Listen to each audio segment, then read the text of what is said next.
Stop recording button. Double tap to activate. It's Whip Wednesday. Are you whipping with your needles? Are you whipping with your hook? Are you telling us a story? Are you writing your first book? Hello, friends, and welcome to Whip Wednesday. If you don't know what a whip is, W-I-P, it's a work in progress. And Whip Wednesday is just a day when we get on the internet and we share our projects with each other. What are you working on? We, in the crafting community, talk about our crochet, our knitting, what are we doing, kind of gives us inspiration to see what other people are doing, encourages us, motivates us, holds us accountable, right? When you have somebody else who wants to know, oh, how's that shawl going, right?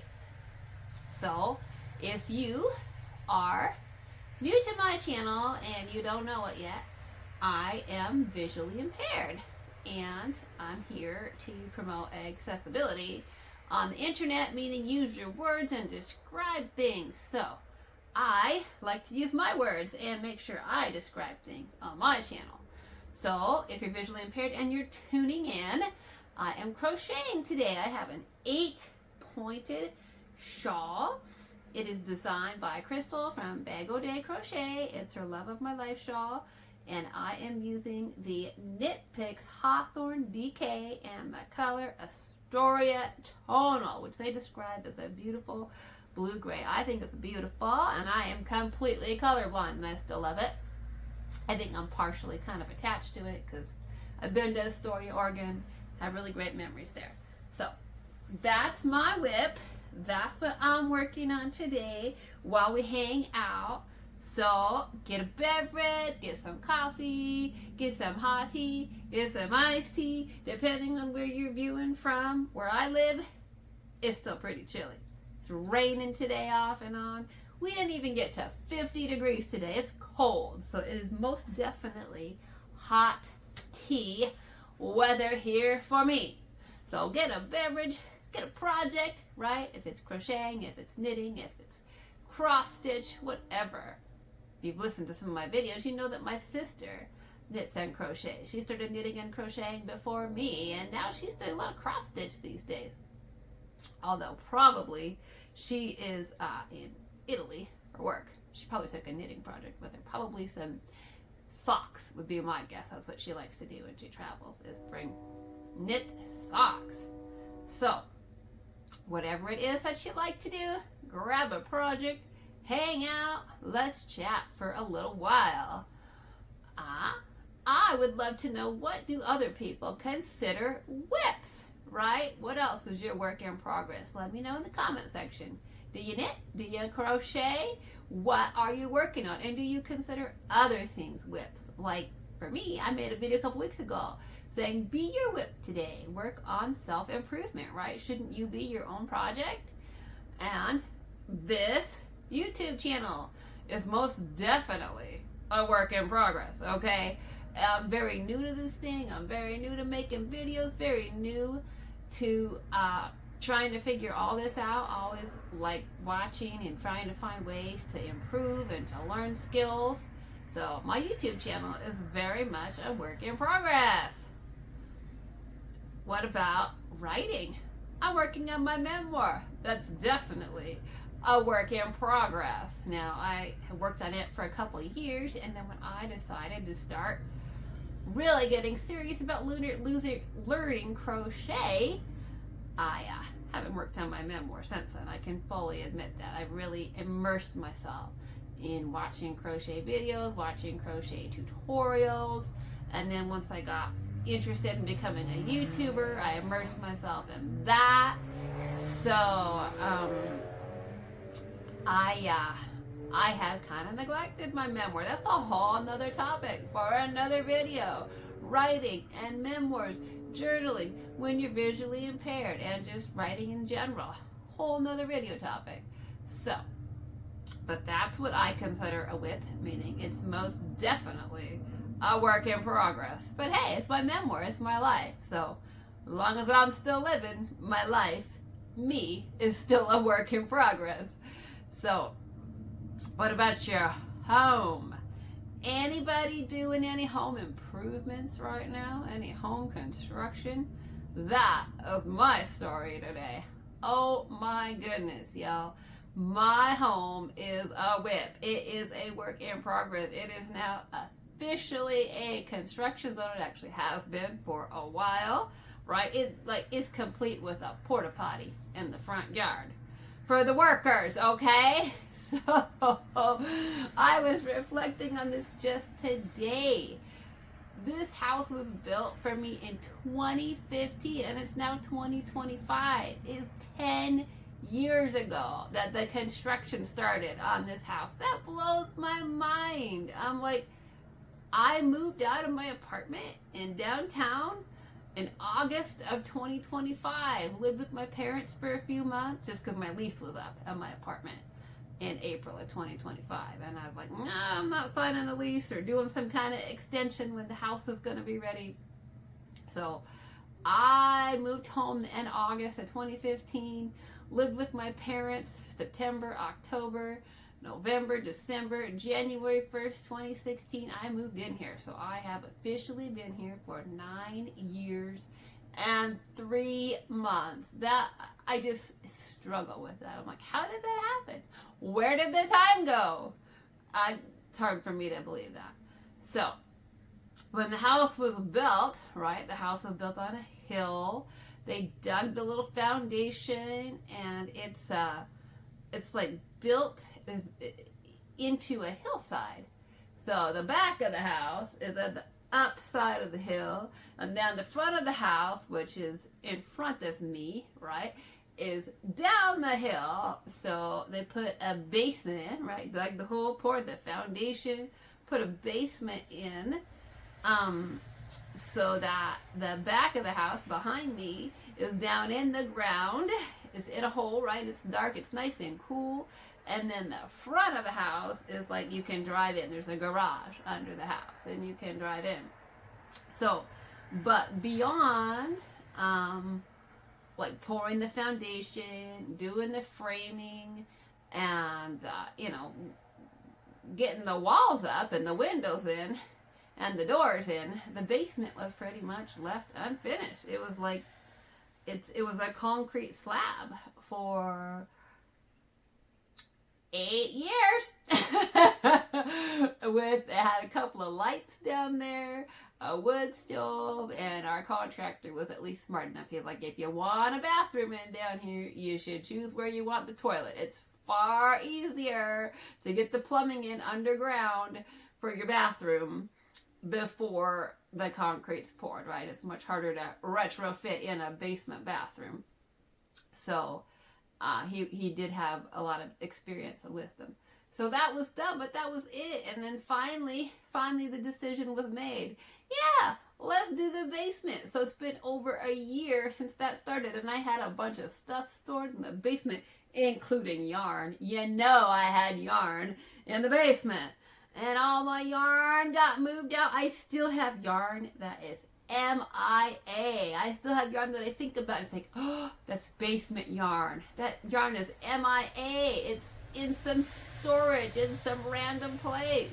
So that's a little sad, but that's okay.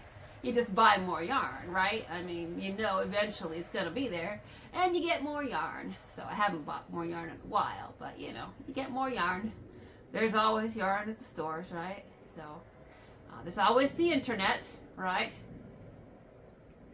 So the decision was made, and the first thing pretty much that was done was to put a door at the bottom of the stairwell, which I think was a very good idea. And it's like a full, like, outdoor type door, not like just a bedroom door, but like to an outside door with a full lock on it. I think that's a very good thing.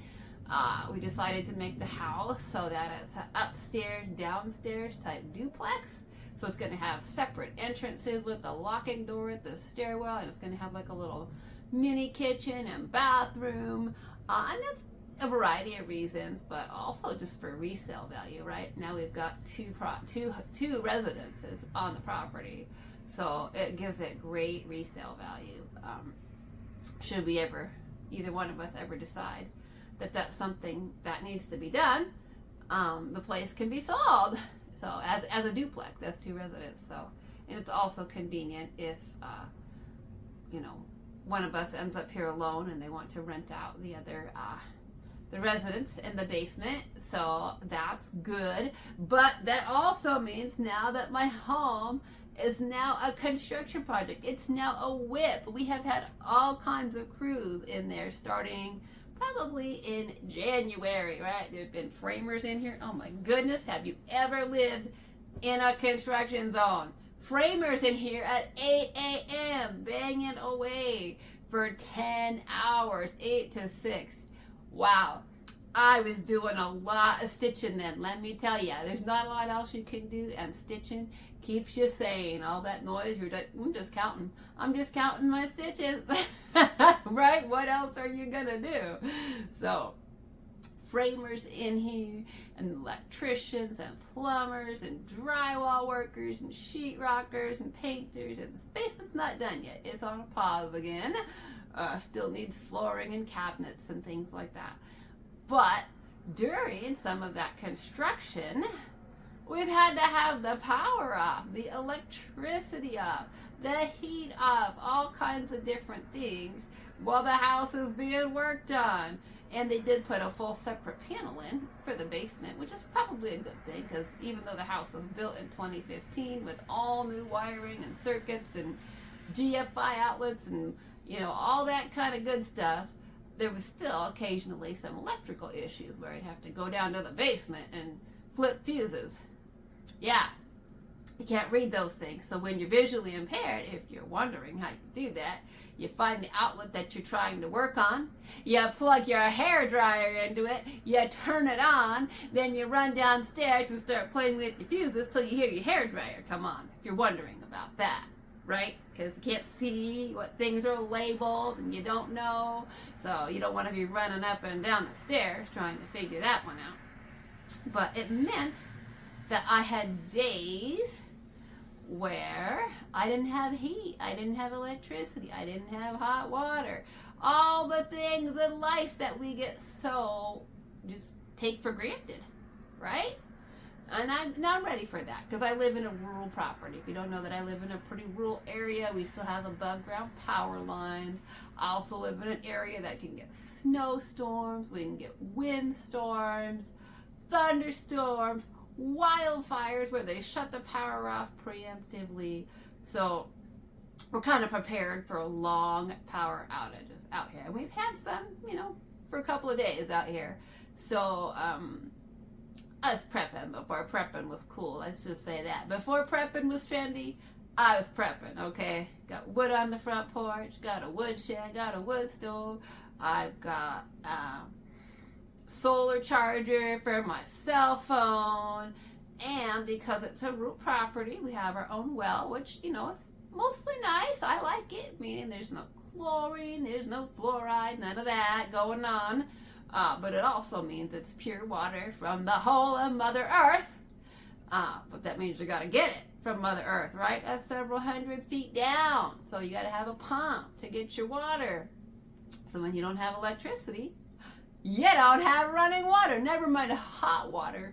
You don't have running water. So, yeah, I have a stack that's probably like 4 feet tall of bottled, canned bottled water just in case for those power outages. And I'm going to be living good because I decided if I'm going to be drinking bottled water, living through power outages without flush toilets and heat, I might as well have some Perrier and some Pellegrino. So, I got some nice sparkling water for those days, and some cans of coffee, and I've had to melt snow on my wood stove before, so I've had days during the construction project when they've had the power off recently, and I haven't had heat, and I haven't had hot water, and I've found myself huddled up under a pile of like 4 blankets, wearing, right, what was I wearing? the hoodie that's made its appearance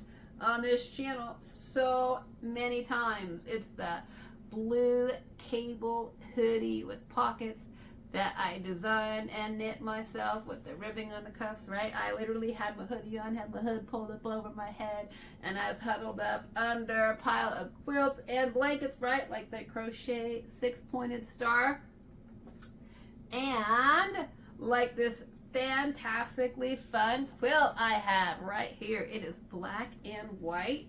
It's really ripped up. But my sister made this for me. If you've listened to past videos, you know that my sister knit and crocheted before I did. And she also quilts. My sister has more sight than I do, so she does all the things, right? She could drive at one point. She doesn't now because of where she lives. It's, you know, she might as well take public transit. It's expensive to drive and park a car where she lives. But you can tell this quilt was made by a knitter for a knitter. By a yarn lover for a yarn lover. If you can tell on the bottom, if you have some sight, there's some sheepies that are knitting. I got knitting sheepies on my quilt. How cool is that? And I believe that there's one more square on the bottom, I'm pretty sure. That's also yarn. Yes, it's also yarn related. And it's got knitting terms on it written in yarn, and I can't read them. But this is one of my favorites. My sister has made me 4 quilts in this house that are handmade, and you can tell that I don't just like hang them up for art.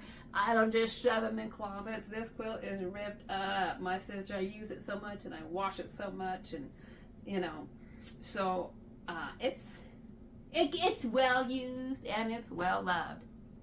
But it made me so grateful when we have power outages now. It reminds me that I'm so grateful that I live in a crafty family. Like, I know you can get on the internet, you can go to the Amazon, to the Walmart, all those places, and you can probably buy yourself a nice blanket for even like $20 now. It's amazing. We mass produce things. But it reminds me that people used to live that way, where everything was handmade, hand stitched, that people used to live without electricity, without plumbing, without heat, right?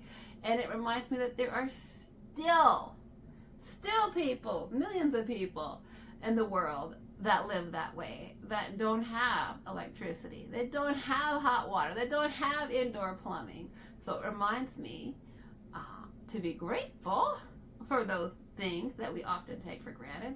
It reminds me to still think of those people and what a true privilege it is, right? That I can flip on a switch, have some light, turn a knob, have hot water, all those kinds of things. It really does make you grateful for it when you live for even a day or two without it.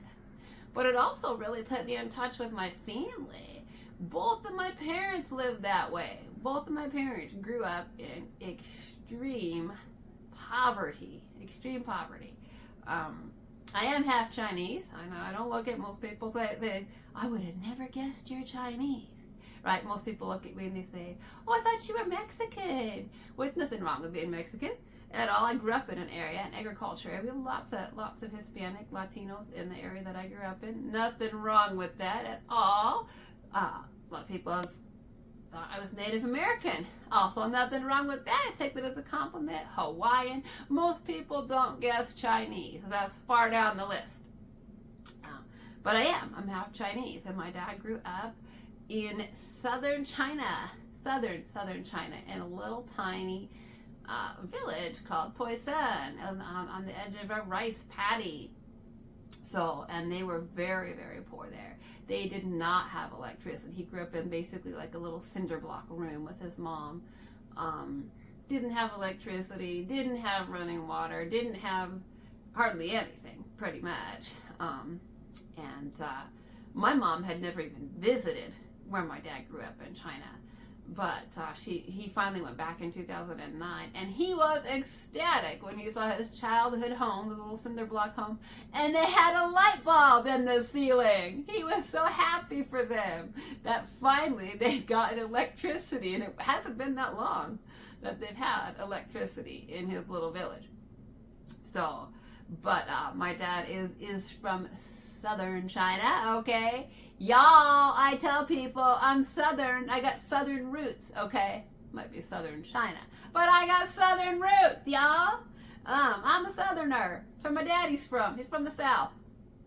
So my dad speaks Cantonese, and he also speaks his own little his little village was so sort of remote that they had their own little dialect called Toisanese. So he speaks that as well. So he grew up in extreme poverty, and would tell me, right, your parents got stories of their childhood and they tell you them over and over and over, and I am grateful for that. I really truly am. He's told me the very similar stories as I find myself right without heat or electricity for a day or two, huddled up under my crochet blankets, wearing my knit hoodie, thinking, when are they gonna be done so I can have hot water, right? When is my house gonna be wired, knowing that it's only for a day or two? But it does remind me that he did live that way his whole childhood, that he literally only had one shirt, right, and one little blanket, and at times his mom would have to wash his one little shirt, and he would tell me how he used to huddle up under his blanket without his shirt and just be freezing without his shirt while his mom washed it, and while he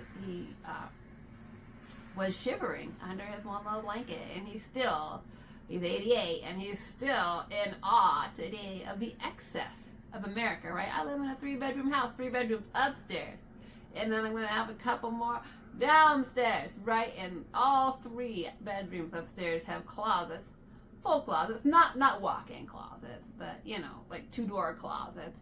And they're all full of my clothes, okay? They're all packed with my clothes. And so he just shakes his head. He's still in awe of the luxury that we have in America, that we have all of this abundance and this wealth. He always says, oh, shakes his head, says, only in America. God bless America. He's still in awe today of all of the excess and the lavishness of our lifestyle. But for even those moments, right, when I'm shivering under 4 blankets and I'm wearing my knit hoodie, it does make me think of the stories that I heard as a child. It really does connect me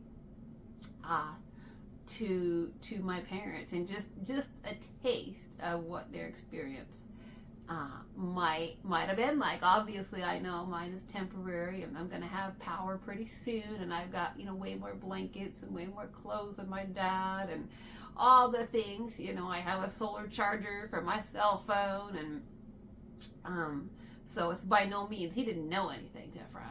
And even my mom, who grew up here in America in the 1950s, grew up with most people. You're thinking, we had power and indoor plumbing in the U.S. in the 50s. Well, not everybody. My mom grew up in extreme poverty. So even in the 50s in America, they did not have, in her family, they didn't have running water. They didn't have flush toilets. They didn't have heat. She lived in train cars that were stuck together, and she had a coal stove and kerosene lamps, right? So again, you know, she at least knew that other people, not everybody, lived the way that she did. She visited people's homes. She saw things like flush toilets. Okay, she saw things like electricity. So she knew that there was a different life out there, and that she could work hard and get that. And she did. But she also has lots of stories of her childhood, right? And surviving the winter and blizzards and things without electricity, and without having an outhouse and all those things, that for the most part, most of the time, we in our lives here don't even think about and don't even consider. But when I have those moments, those days when my home's a giant whip, right? My home's a giant work in progress. Oh my goodness, it is. When my home is a construction zone with, you know, noise and all of that, it gives me, as I stitch away, right? Stitch away, trying to like not even think about the chaos that's around me. It does give me sort of that opportunity. That's what I'm going to call it, an opportunity, right? I worked in mental health. I worked in counseling. We got to reframe things, right? Life is all about what we make it. It's all about how we think about it, right? So it gives me an opportunity to reflect on what life was like for my parents, not to know exactly what it was like day in and day out, but gives me a few days here and there to think, yeah, this was their life every single day. Heating up a wood stove, right? I have a wood stove. I've melted snow on the stove before. My mom melted snow on the stove before. You know, having to heat up water even for coffee on a wood stove. You know, not being able to flip a switch and have light, not being able to turn a knob and have hot water, all those things, being so grateful that I have a crafty family that makes quilts and blankets. It's so cold here, I almost want to make another blanket right now. Usually by April, like most of us, we're like, nah, I don't want to make a blanket right now. It's too hot. I'm not in the mood to make a blanket, right? Well, I might be in the mood to make a blanket here. It's so cold. I thought blanket making season was over. I don't know. So cold here, I might have to whip out another blanket. We'll see. It does warm up here pretty soon. I thought I was like all ready to make tank tops and, you know, skirts and all the summer stuff. But I don't know. I might be getting back into the winter stuff. I'm not sure. But it's still feeling really chilly here. So, and I don't know. I'm not in charge of the basement, okay? I live in a giant whip, right? But I'm not in charge. That is not my circus, not my monkeys, okay? I'm not in charge of that project, so I don't know the timeline. I don't know how long. I keep thinking like all the stuff where we got to turn the heat off got to be over here pretty soon, right? I don't know. Not really sure. But I have my stitching to get me through it, right? It's so cold, I'm going to get motivated to knit up another blanket here, crochet one up really fast. But it's definitely, stitching's been my therapy to keep me sane through the framing and the noise and the chaos and the days without electricity and the days without heat and water, all the things. Stitching keeps me sane through it all. I'm telling you, you can get through it. You can get through it if you got knitting or you got crochet. Plus, I'm visually impaired. I knit and crochet by feel. I certainly don't need light to knit and crochet, right? See, if you ever thought there was a reason to learn to knit and crochet by feel, first of all, if you thought, you can't knit and crochet by feel, you gotta have light to do that and see. I'm sitting here right here in front of you to say, no, you don't gotta see to knit and crochet. You can do it by feel. You can knit and crochet your way through power outages. When you've got winter storms, when you've got windstorms, when you've got lightning, when you've got wildfires and they shut your power off. I have lived through all of the above here. When that happens and you don't have the electricity, you just keep on stitching. It will get you through. It will. So, anyways, that's my Whip Wednesday story for the week. My home is a giant whip. So, anyways, let me know, everybody. What's your whip? Have you lived in a whip? Are you doing home improvement? Say hello in the comments. Have you ever knit and crocheted through a power outage? You can do it. I believe in you. Just do what you do, right? You know the motions. Do what you know. So, even if you're not a knitter or a crocheter, do you do other things like that? Do you do your home improvements? Do you do your own projects? Do you have other things whips? Do you consider other things whips? Are you writing books like I was before I started learning to crochet? I don't know. If I'll get back to that, I know I will get back to it. But right now, I'm really focused on crocheting. So I'm not doing that much writing beyond my basic journaling. But, let me know. You don't have to just knit and crochet to come and check out my videos. Hang out with me. So, what all are you working on? Do you consider those things whips? I do. I'm like, oh, that's a work in progress, all right. Not too much work going on, not too much progress, but it's not dead, right? As long as there's breath and life and potential, it's not dead, right? So it's still, I mean, it might be a sleeping whip. I think my basement was a hibernating whip for 8 years. 8 years before the construction even started down there. And now we're at 9 years and 3 months, and it's still ongoing. Who knows? Who knows how long we're going to have a porta potty in the front yard? I don't know. It's a mystery. So, anyways, life in the whip makes me reflective, makes me grateful to have what I have, to think of people in Africa and South America, Central America, Asia, places that don't have those things, makes me grateful and really puts me in touch with the stories that I heard from both of my parents during my childhood. So, that's my whip story today. Leave me comments. Let me know what you're working on today. And if you like this video, hit the like button. Feel free to subscribe to my channel if you want more of me. And as always, your time is valuable. So thank you so much for stopping by today, choosing to spend a little bit of your day with me, inviting me into your home, hanging out while you're doing whatever you're doing. And remember, creativity is for everybody of all ages. And whether you see, or you see like me, which is not too much, or you don't see it all, creativity is for everybody. So no matter what you're doing today, whether you're knitting or crocheting or sewing or quilting or beading or sculpting or writing, or maybe constructing your own home, whatever it is, today is a great day to craft and create. Thanks for listening. Bye-bye.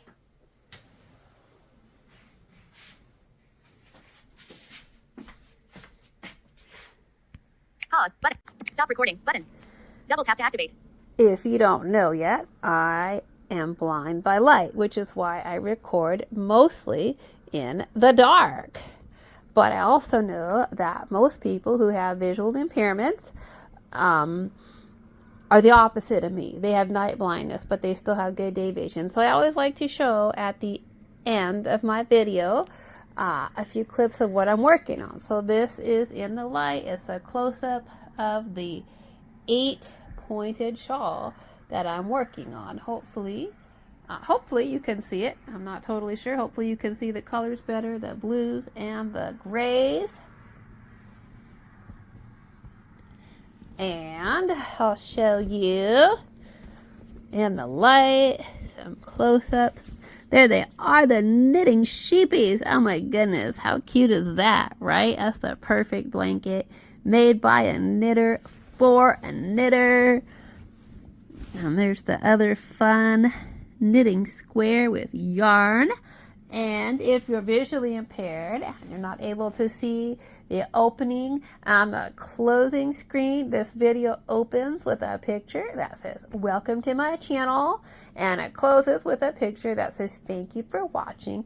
And both of those pictures are spelled out in blue and red yarn. And I made a whole video on that was posted on Monday about looking at my visual impairment, my disability, as an opportunity to be creative. Thanks for listening. Have a great day. Stop recording.